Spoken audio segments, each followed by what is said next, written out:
ونصلي ونسلم على سيدنا حبيبنا وشفينا مولانا وملجأنا ومأوانا محمد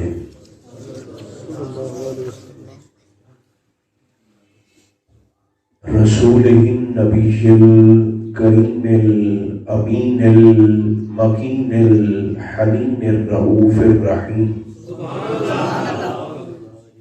وعلى آله الطيبين الطاهرين وعلى صحبه أجمعين أما بعد فأعوذ بالله من الشيطان الرجيم بسم الله الرحمن الرحيم أولئك يدعون إلى النار والله يدعو إلى الجنة والمغفرة بإذنه صدق الله مولانا العظيم.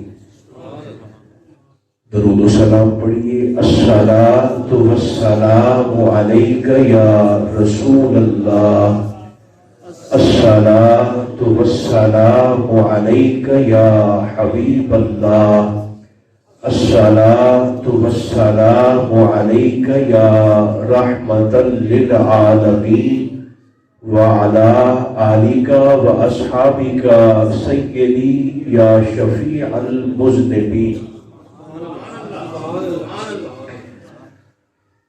اللہ تبارک و تعالی جل مجدہ العظیم کی حمد و ثنا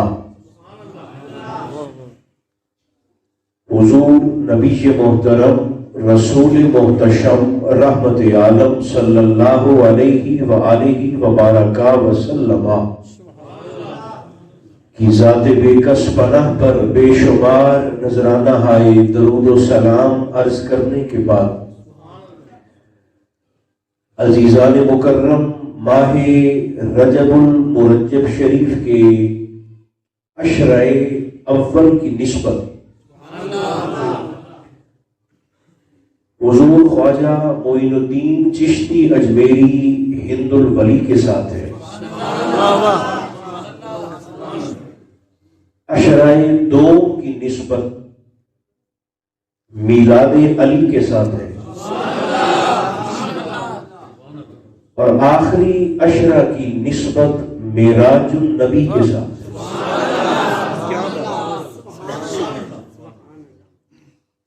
ہند الولی، مولا علی اور ہمارے نبی.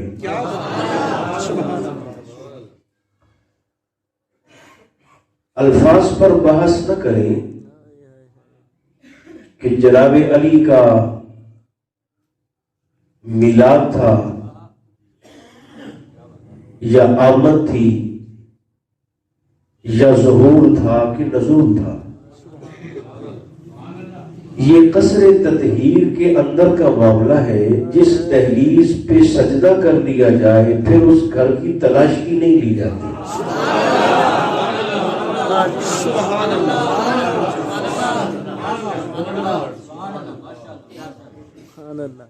برکت کے حصول کے لیے یہ گزارشات میں نے آغاز میں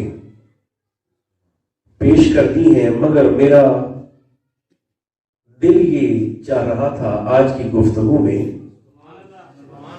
کہ یہ تو ہمارے یہ چھوٹے چھوٹے بچے بھی جانتے ہیں کہ مکہ کیسے آباد ہوا. سبحان اللہ سبحان اللہ. یعنی اذن الہیہ سے جناب اسماعیل نے ایڑیاں رگڑی، چاہے زمزم برآمد ہوا. پانی کو دیکھتے ہوئے کچھ عرصے کے بعد قبیلہ بنی جرہم کے لوگ وہاں آ کر ٹھہرے. ان کے قیام سے اللہ نے ایسے ابراہیم کے مکہ کو آباد کیا. سبحان اللہ. اگر آج کے جلسے میں آپ کی طبیعت اجازت دے تو ہم دیکھ نہ لیں کہ ابراہیم کا مکہ تو ایسے آباد ہوا ہے، محمد کا مدینہ کیسے آباد ہوا ہے. بس آپ نے توجہ فرمانی ہے، میں نے بہت جلد اپنی بات کو سمیٹ دینا ہے۔ جو خطبات جمعہ سنتے رہتے ہیں وہ تو ماشاءاللہ ہر فرد ہی پورا انسائکلوپیڈیا ہے جن کے اذہان میں مضمون محفوظ ہوں گے۔ ایک آیت میں نے تلاوت کی ہے، اس کا ترجمہ سماعت فرمائیے۔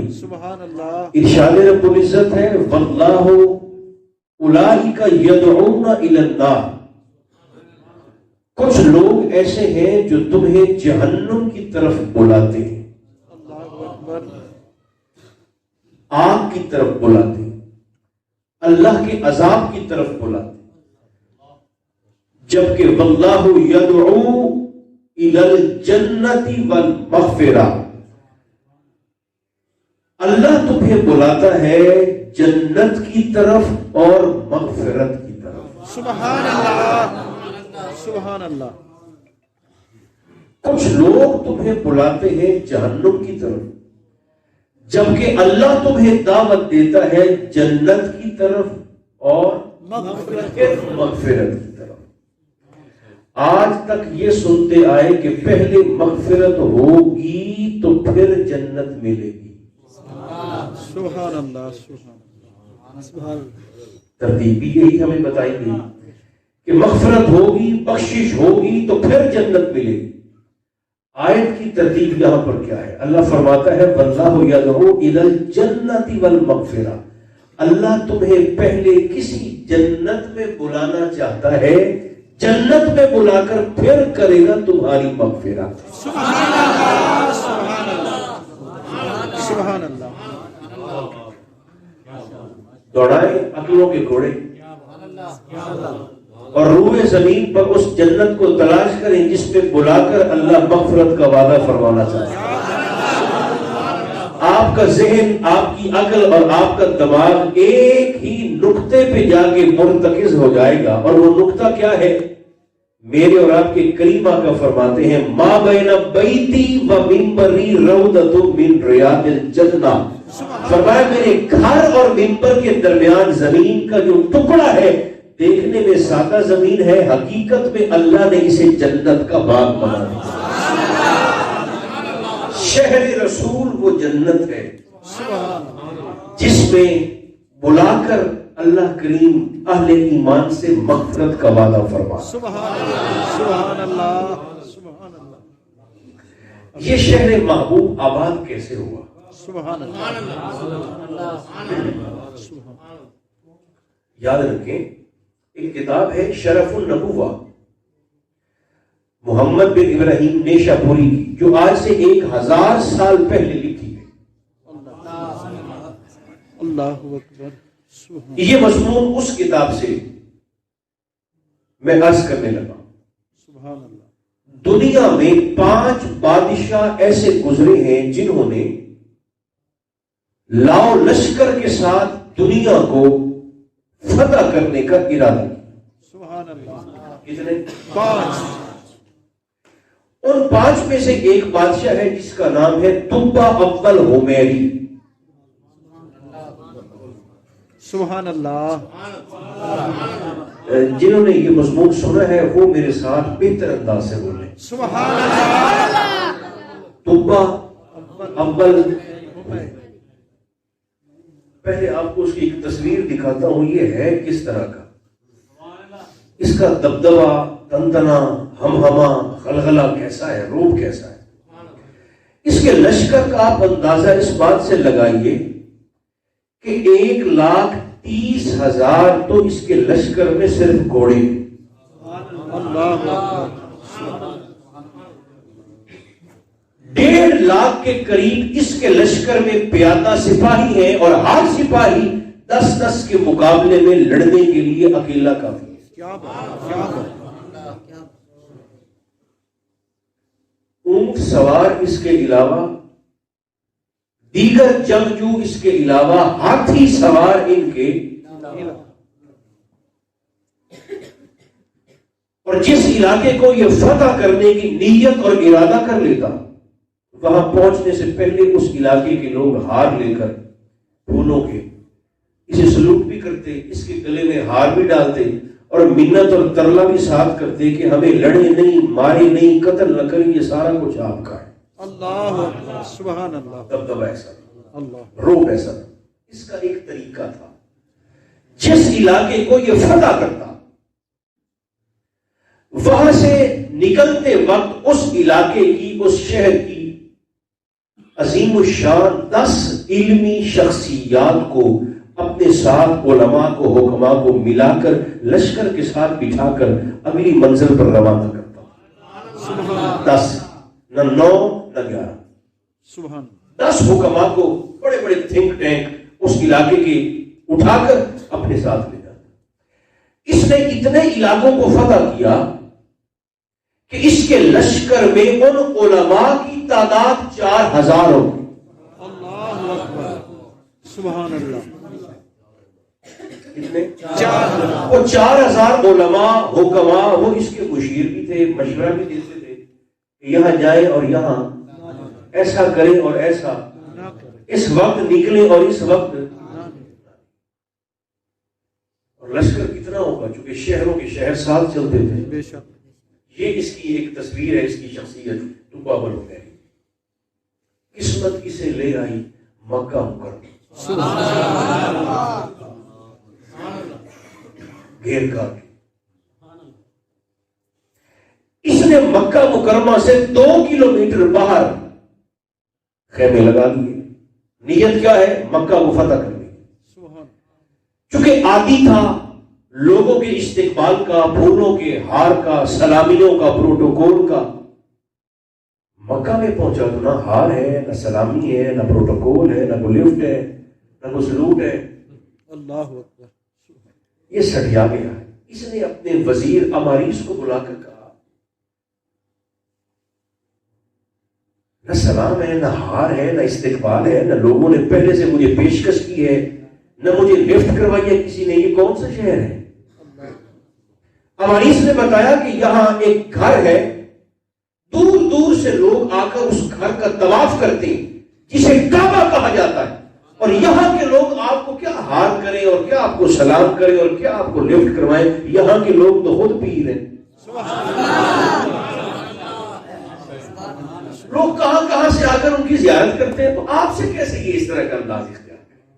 بادشاہ تھا، اس نے کہا اچھا پیر ہوں گے تو ہوتے رہیں گے، کعبہ کے گدی نشین ہوں گے تو ہوتے رہیں گے، آج شام کا سورج غروب ہونے دو، رات کے وقت میں مکہ شہر پر لشکر کشی کروں گا، حملہ کروں گا، اس گھر کو گرا دوں گا، مردوں کو قتل کر دوں گا اور عورتوں کو قیدی بنا کے اپنے ساتھ لے جاؤں گا۔ اللہ اکبر، ادھر اس نے کعبہ کے متعلق بدنیتی کا اظہار کیا، اگلے ہی لمحے اس کے منہ سے، ناک سے، کانوں سے اور آنکھوں سے بدبودار پیپ نکلنا شروع۔ اللہ اکبر، اللہ، بھگدڑ مچ گئی۔ میرے ساتھ ساتھ چلتے ہیں، سبحان اللہ، مصطفیٰ کا مدینہ کیسے آباد ہوا ہے؟ بھگدڑ جو مچی کہ بادشاہ کو کیا ہو گیا؟ ان 4000 حکماء کو بلایا گیا، بھی دیکھیں اس کا علاج کریں۔ انہوں نے کوئی دوائی نہیں چھوڑی، کوئی علاج نہیں چھوڑا، کوئی حکیم نہیں چھوڑا، کوئی پھکی نہیں چھوڑی، مگر نہ پیپ رکنی تھی نہ رکی، ہاتھ کھڑے ہوئے سب۔ بادشاہ نے گھبرا کر پوچھا بھئی یہ وجہ کیا ہے؟ وہ کہنے لگے بادشاہ اگر یہ بیماری زمینی ہوتی نا تو اب تک ٹھیک ہو چکی ہوتی، بے شک، کوئی علاج ایسا نہیں جو ہم نے چھوڑا۔ یہ بیماری زمینی نہیں ہے، یہ معاملہ کوئی اور ہے۔ اب کیا کریں؟ اور 4000 علماء کے امام کو بلوایا گیا، سینئر، موسٹ سینئر۔ اس نے کہا میں بادشاہ کا علاج کرنے کے لیے تیار ہوں، مگر میری 2 شرطیں ہیں۔ ایک، جب میں بادشاہ کا علاج کروں اس وقت خیمے میں یا دبا ہو یا میں، تیسرا بندہ کوئی نہ ہو، اور دوسرا میں جو کہوں دبا کو کرنا پڑے گا۔ بے شک، کیا بات، انہوں نے کہا ہمیں منظور ہے، آپ علاج کریں۔ تخلیہ ہو گیا، خیمہ گاہ سے سارے نکل گئے۔ بدبو اتنی ہے، تعفن اتنا ہے کہ بادشاہ کے خیمے میں بیٹھا نہیں جاتا۔ اللہ اکبر، ایک دبا ہے، ایک 4000 علماء کا امام سامنے بیٹھا ہے، کہنے لگا آپ کا علاج ہم نے کیا ہے مگر آپ کو شفا نہیں ہوئی. یہ بیماری آپ کی جو اچانک سے شروع ہوئی ہے, آنکھوں سے پیپ, ناک سے پیپ, کانوں سے پیپ, منہ سے پیپ, اور وہ بھی بدبودار. اللہ اکبر. اس نے کہا یہ دنیا کی بیماری نہیں ہے, تو یہ بتا کہ اس شہر میں ایک گھر ہے, آپ نے اس گھر کے متعلق کسی بدنیتی کا اظہار تو نہیں کیا؟ اللہ اس نے کہا میں نے تو کہا ہے کہ گھر کو گرا دوں گا, مردوں کو مار ڈالوں گا, عورتوں کو ساتھ لے جاؤں. امام العلماء کہنے لگے بالکل ٹھیک, تشخیص ہو گئی, اب تیرا علاج یہ ہے, ادھر دیکھیں جو میں نے پڑھا ہے میں آپ کو کر کے دکھاتا ہوں. اس نے کہا تشخیص تیری ہو گئی ہے, اب اس کا علاج یہ ہے, اپنے گلے میں ڈالو پٹکا, گھٹنوں پر بیٹھ کر اپنا رخ کر لو اسی کوٹھے کی جانب. بیماری سے شفا چاہیے تو کھڑی